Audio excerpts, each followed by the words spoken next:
I wanted to start by saying that our world today is shaped by the Russian Revolution, by the revolution itself, and by its eventual isolation and defeat at the end of the 1920s. I think it's fair to say that for socialists, 1917 marks the high water mark of human history. It's the most powerful social movement the world has ever seen. It's the most successful anti-war movement the world has ever seen. It indeed helped end the First World War. But for the first time, and so far the only time in a major country, workers took and held power for a significant number of years. The rule wasn't based in the old state machine or a Westminster-type parliament, but on Soviets, or the Russian name for workers' councils. There were workers' councils, soldiers' councils, sailors' councils, and peasant councils.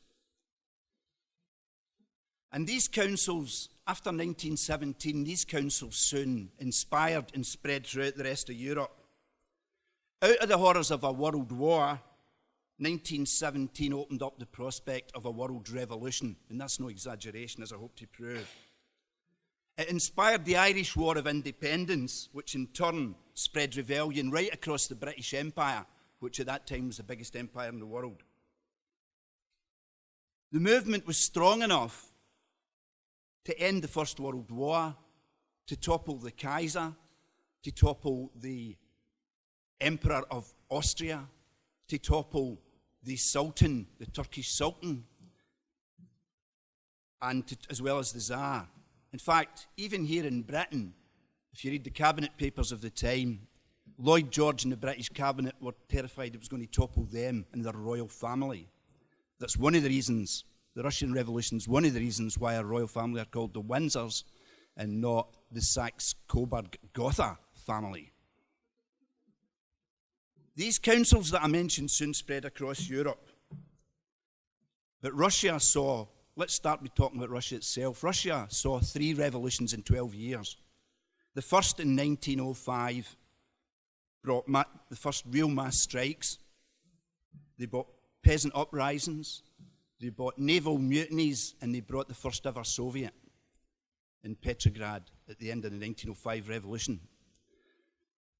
Alas, the 1905 insurrection at the end of that year was defeated by the Tsar's army. But 12 years later, in February, workers overthrew the Tsar. And 8 months later, led by the Bolsheviks, workers, soldiers and sailors organized in Soviets seized power and formed the first Soviet workers' government. I think the key thing is that when we talk about the Russian Revolution, it was much more than just about Russia. It inspired right across Europe and right across the world the idea that workers could topple their own despots. And lots of workers wanted to emulate the idea of workers' councils in Russia. And that was in the cards. There's a book by a man called James Hinton, who's regarded as the authentic historian of the first shop stewards movement, which was published in the 1970s. And he wrote at that time, it's worth reading it, the First World War precipitated an international revolutionary crisis, that the climax had already occurred in the Bolshevik Revolution of October 1917 was far from apparent during the immediate post-war years. October was seen widely, both on the right and on the left, as a beginning, not an end. Reasonable folk could anticipate the Hungarian, Austrian, German, Italian, French, and even the British revolutions. Indeed, in January 1918, Aberdeen Trades Council, of all people, decided to call itself a Soviet. But Hinton argues that in particular it was the form of the Soviet, the Workers' Council, that characterised the international crisis, and it was an international crisis. And the point was that these prospects of revolution continued far into the following decade, before really they were finally extinguished in what I would call the barbarism of the 30s, and I'll return to later. The centenary today occurs against a backdrop that is as frightening and terrifying as the world that Russia's workers rose up against in 1917. And we're seeing that play out in Syria, we're seeing it play out at Grenfell, we're seeing it play out in a climate crisis that would probably have been unknown in 1917.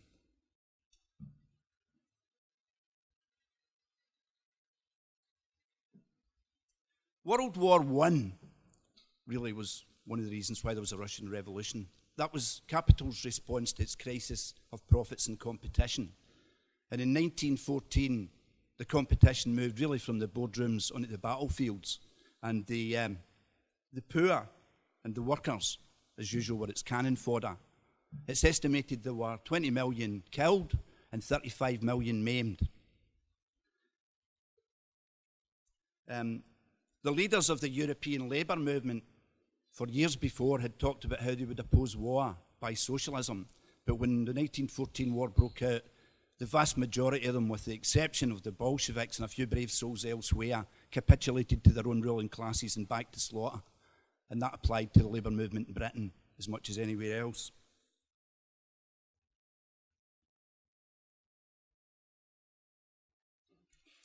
In Russia, a semi-feudal, really obsolescent government in a sense, an autarky it was called, Tsarism, really couldn't cope with conducting a modern war.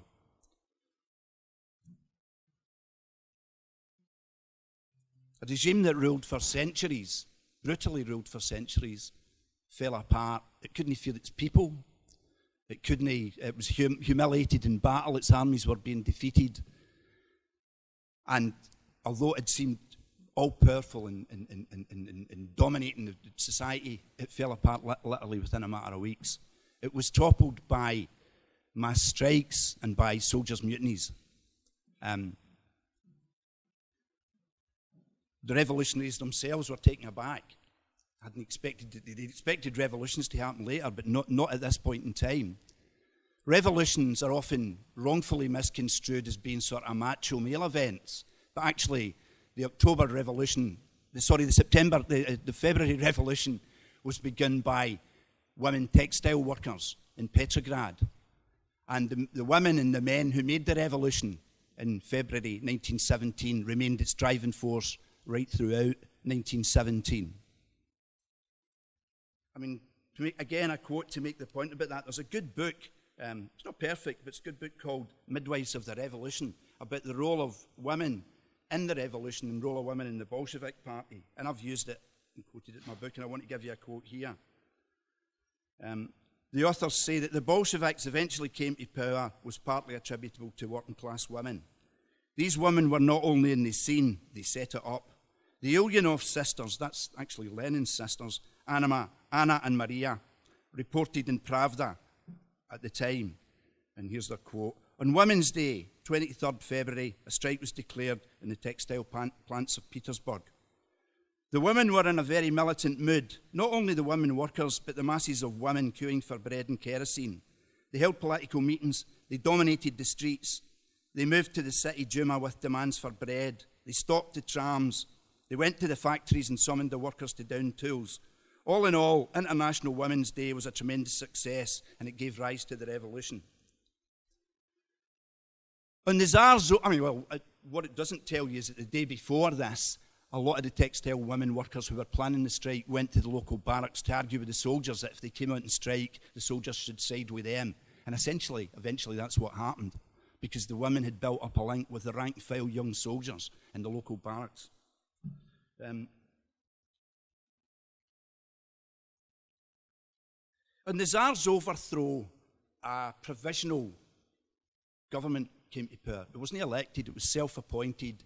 It was dominated by liberal capitalists who pretended to be in favour of the February Revolution, but effectively were trying to head it off. Really what they wanted to do was restore order, modernise Russia into a modern capitalism, and continue with the war. And in doing that, they wanted to appease their allies, Britain, France, and the USA. However, from the bottom of society came an alternative to this provisional government, the Soviets. And these, as I said earlier, were created from below by ordinary workers initially, and then soldiers, sailors, and peasants. And they were elected by the people that elected them, and they were recallable and subject to the people from below. Lenin, who was still, at this point, at the end of February, in exile in Switzerland from afar, pointed out, he called this odd situation dual power, but he pointed out that it couldn't and that it wouldn't last. And when he returned to Petrograd in April 1917, he argued, eventually successfully, that there had to be a second revolution. He had to conduct that argument against the leaders of the Bolshevik party that were in Russia at the time, and he had to go to the rank and file in the factories and the Bolshevik party to win the argument. And Lenin's argument was that to end the war, to have land, peace and bread, the Soviets had to take power. There had to be a second socialist revolution. The Petrograd Soviet, as I said, had formed the day before the Tsar was overthrown, but Soviets quickly spread. It's reckoned that by May there were 300 Soviets across Russia, that by August there were 700, and that by October there was, it's arguable, but 1,200. Trotsky, who was involved and had returned to Russia from exile as well, and was eventually to become again the chairman of the Petrograd Soviet, told John Reed, the American journalist, that the Soviets are the most perfect representatives of the people and their revolutionary experience and their ideas and their aims. Based directly in the army and the trenches, the workers in the factory and the peasants in the fields, they are the backbone of the revolution. And the government was becoming incredibly weaker and the Soviets incredibly more powerful. So much so that the generals in August decided it was time to crush the Soviets, to overthrow the provisional government that was too weak to tackle them, and to round up the left. General Kornilov launched a coup against the provisional government, but the aim was to destroy the Soviets, to destroy the Bolsheviks, to destroy the left, to restore order, to restore the monarchy, and really to destroy the working class. But fortunately, the Bolsheviks were central, along with other socialists, along with the workers' committees and the Soviets, in organising a united front to halt the Kornilov coup. And they succeeded relatively easily, actually, but largely because of the massive work they had done in building a united front. And that was important in August because, really, if the reaction had succeeded, the word for fascism would not have come into common language as an Italian word from 1922, but a Russian word from 1917. And the result of that was that the Bolshevik star began to rise among ordinary workers. Very often, the workers were ahead of the leadership of the Bolshevik party. The party grew from being a membership of about 23,000 in February to 7 or 8 months later, a membership of 400,000. It was a mass party rooted inside the factories and inside the trenches in the army as well. It sounds simple to grow like that, but actually to fight and build a campaign against a war, against capitalism, and against the oppressions, national oppression, the sexism, the religious oppressions in Russia, to fight against that meant patience and organisation. And that, a lot of that goes down to the Bolsheviks. Not only was there a need to link up all these different Soviets with each other, scattered across Russia. I mean, by August, there wasn't a town in Russia probably without a Soviet, but they had to be linked up. And these Soviets also had to find common cause with the peasants fighting in the land to take over the land and to destroy the aristocracy. And they had to link up with the soldiers in the trenches and at the front.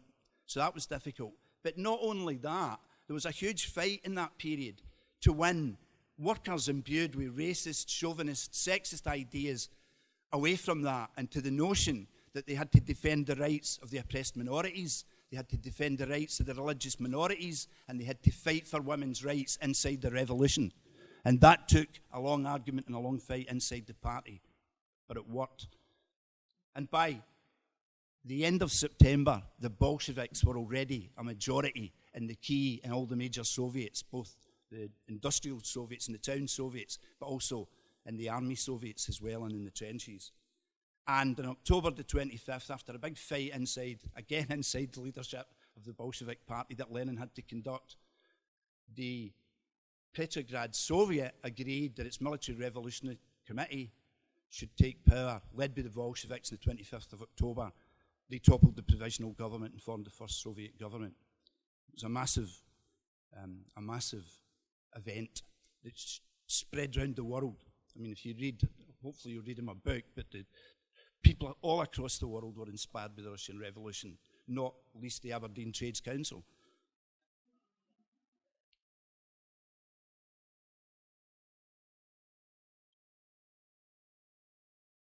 Some people, actually most orthodox historians and certainly most Cold War historians, argue that what happened was that simply Trotsky and Lenin seized power behind the backs of the working class. And here, I mean, don't take my word for it, but a man called Robert Service, that's never really been a great friend of Bolshevism, countered that by saying this, and I want to quote him. It must be a first for quoting Robert Service. He says, "The image of a tightly knit bunch of conspirators assiduously cultivated by their enemies, was a cruel mockery. Had that been so, the Russian Revolution could not have lasted a week. What really counted was the Bolshevik political programme, land, peace and bread, power to the Soviets, for it proved steadily more appealing to the mass of workers, soldiers, sailors and peasants as social turmoil and economic ruin reached a climax in late autumn. But for that, there could have been no October Revolution." So I think that pretty much nails the lie that it was some Jacobin conspiracy. It was actually a massive seizure of power by the working class and the armed rank-and-file soldiers.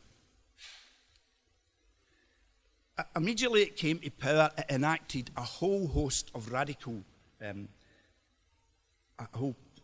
programme, a programme that is unprecedented. And the fact that it took place in one of the most backward countries, the most backward country in Europe, with a peasant population, and it took place in the most abject conditions, because Russia had just been 3.5 years in a world war, and was just about to face a civil war and an invasion by 14 capitalist armies determined to strangle the Russian state. Winston Churchill said, "We shall strangle the Bolsheviks in its cradle," was how he saw it. The fact that they did these things against that backdrop while they had to fight a civil war speaks volumes for that programme.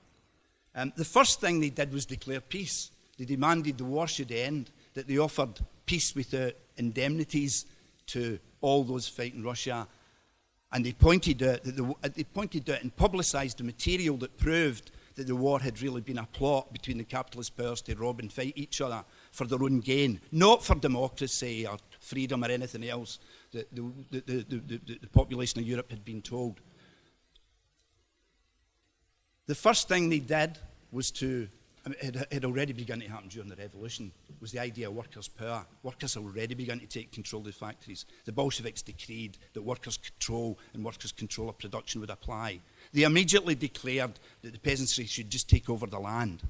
Not in 6 months, not when some commission or public inquiry had met to decide it, but right away. In other words, they encouraged the peasantry to seize the land.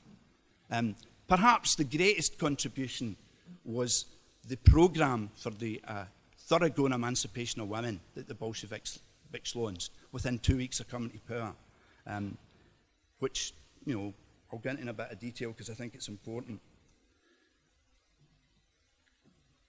Within weeks, divorce was made freely available for the asking by either partner. Adultery and homosexuality were decriminalised. In fact, a man called Georgy Chicherin, who was an openly gay socialist, became the People's Commissar for Foreign Affairs. Russia became the first country in the world to legalise abortion and to make both abortion and contraception safe and freely available. Special provisions were immediately made for pregnant nursing mothers. Communal restaurants, nurseries, canteens, laundries were created almost overnight with the distinct aim of freeing women from the burden of domestic slavery, as Lenin called it, and the social responsibility of childcare was socialised under these things.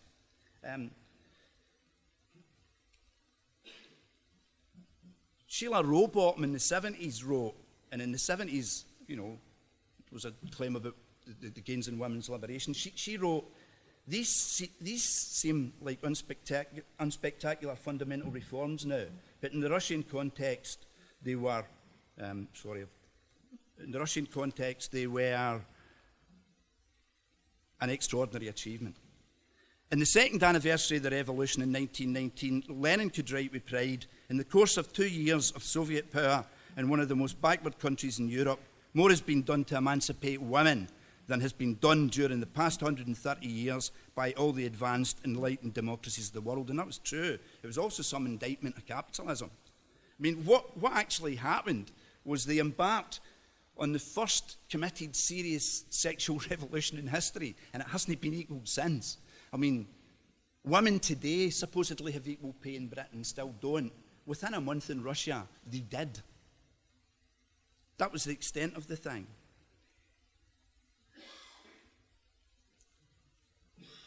The subtitle of my book was Revolution and Festival of the Oppressed. It really was a carnival of the oppressed, as Lenin said, a revolution, and this one was. Under Tsarism, anti-Semitism was prevalent right throughout it, vile anti-Semitism. The Bolsheviks abolished that and fought anti-Semitism, and the Civil War would continue to fight anti-Semitism because the white armies used the terror of anti-Semitism to try and divide the working class, and the Bolsheviks stood up to it. In Soviet Russia, the chairman of the government was a Jew. The commander of the Red Army was a Jew. In Russia in 1917, it's estimated that Muslims were at least 10% of the population. And under Tsarist Russia, the combination of national oppression and religious oppression fell heavily on the Muslims. The Bolsheviks set right away to deal with that. They issued a decree to all Muslims of Russia, and I'll read it to you. Muslims of Russia, all you whose mosques have been destroyed, whose beliefs and customs have been trampled on by the Tsars and oppressors of Russia, from now your beliefs and practices, your national and cultural institutions are forever free and inviolate. Know that your rights, like those of all the peoples of Russia, are under the mighty protection of the revolution. The new government revolutionised the education system and expanded it massively. They launched a massive campaign of literacy because Russia had 20% literacy under the Tsars. So they launched a massive campaign, not just in the towns and cities, but they took it into the countryside to teach people to read and write. They developed the education system way in advance of anything in the liberal democracies even attempted at the time. And in that period, Russia saw a real ferment of innovation and experimentation in the arts, in science, in architecture. I mean, there's a great quote that I want to read. There's a book that Simon Berman wrote about Shostakovich, the great Soviet composer. And in it he says, decades before all the Western liberal democracies, schools for children with learning difficulties and adult education courses were set up. Women won full equal rights with men and the right to abortion and divorce on demand. Without an understanding of the liberation and social progress that characterized the Soviet Republic in its early years, it is impossible to comprehend the enormous flowering, artistic flowering of the decade that followed. The golden age of Russian art and culture became the main inspiration for the young Shostakovich to create his first masterpieces, and within a decade, Shostakovich would become one of the principal drivers behind this golden age, transcending the divide between popular and cultural music. Now that's just about one character, but there were masses of instances of that in Soviet Russia. So, you know, one of the things that, I mean, this year is also Tony Cliff's anniversary. He was born in 1917. And one of the things he used to argue about the Russian Revolution, the greatest gain of the Russian Revolution was the spiritual growth of the working class. Marx's idea that in a revolution, people revolutionised themselves. That not only do they need a revolution to overturn the old order, they need a revolution to become capable of self-government. And that's precisely what happened in Russia in those years. The workers Peasants, soldiers, women changed themselves and their ideas about each other in that process. And that was reflected in the cultural growth inside Russia that happened. There are other meetings in this, and people should go to them, about Russian art during the revolutionary era. And that's dead important, and I think that says a lot. And at that point, at the height of that, there's no doubt that world revolution was on the agenda. Revolution had broken through in Russia, a backward peasant country with a working class that was in a minority. But it had spread, and it was beginning to spread to the advanced West, as I quoted earlier. The problem was that the Bolsheviks were well aware it didn't just have to spread, it had to win in at least one or two of the big industrial developed countries, particularly in Germany. And although it spread there, and although there were workers' councils, by 1921 the initial German Revolution had been defeated. Capitalism, its post-war crisis, had stabilised a bit. The capitalist economy had eased slightly, and those revolutions had been defeated. In 1921, Lenin addressing, to make it clear what the Bolsheviks' position was, in 1921, Lenin was addressing the Communist International that the Bolsheviks had helped to found to spread the revolution. And he said, "It was clear to us that without the aid of the international revolution, a victory of the proletarian revolution in Russia is impossible. Notwithstanding this conviction, we did our utmost to preserve the Soviet system under any circumstances and at all costs, because we know we're not working only for ourselves, but for the international revolution." The defeat of the European Revolution made even the temporary defence of workers' Russia nigh impossible. Because the revolution was isolated, it was easier for the capitalist armies to invade it and to support the white terror that was being fostered by the old ruling class, by the generals, by the aristocracy. The fact that it was funded largely by America, but also by Britain and the Britain and France, tells you all you want to know about how keen they were to, in Winston Churchill's phrase, crush Bolshevism in its cradle. And they nearly succeeded. But actually they didn't. What is amazing and surprising is that against all the odds, the Red Army, commanded by Trotsky now, actually succeeded in winning the Civil War, but it was a massively Pyrrhic victory. It was on at a terrible cost. It's estimated that the Russian working class, the factory proletariat, was reduced to 50% of the size it had been in 1914 after the Civil War in 1921. That its industrial, its production, its output was 18% of pre-war levels. Not reduced by 18%, but 18% of pre-war levels. That is akin to a vast example, on a much bigger scale, of what's happening in Syria today. It was devastation to the Russian economy, inflicted on it by world capitalism to crush the inspiration of the Russian Revolution.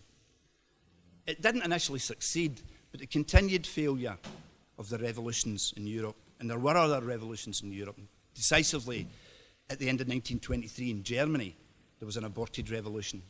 That defeat and Lenin's death in January 19... Lenin had been wounded by assassins and had suffered a series of strokes. And by 1923, he could hardly speak. In 1924, he died of a final stroke. Excuse me, my voice is going. Really, that was almost the nail in the coffin. It wasn't the end. There were other events and revolutions, but by then, essentially, the people who would create a bureaucratic state capitalist society were beginning to take control inside Russia in that situation. And Lenin's only recourse was to workers' democracy. But actually, workers' democracy and the Soviets were very weak and dying. And eventual isolation meant that they did perish. The democracy that the Soviet state had been built on, real workers' control, real workers' Soviets, democratically elected Soviets, argument inside the party, that was crushed. And by 1928, Stalin was in power, and Russia embarked in the building of state capitalism. 1917 in Russia was not the only revolution we have seen in the world. If you look through the history of the world in the last 100 years, it's been littered by revolutions. But 1917 was the only one that succeeded and held power for any length of time.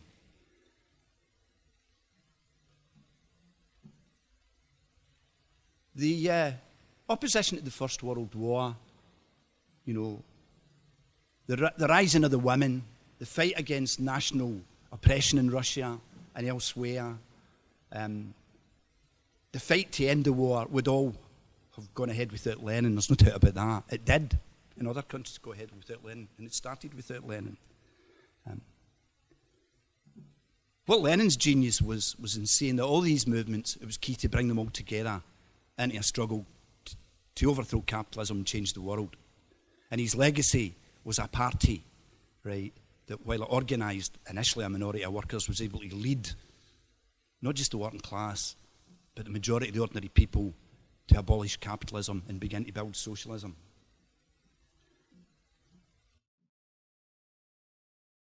And that, I think, is the legacy that we have today.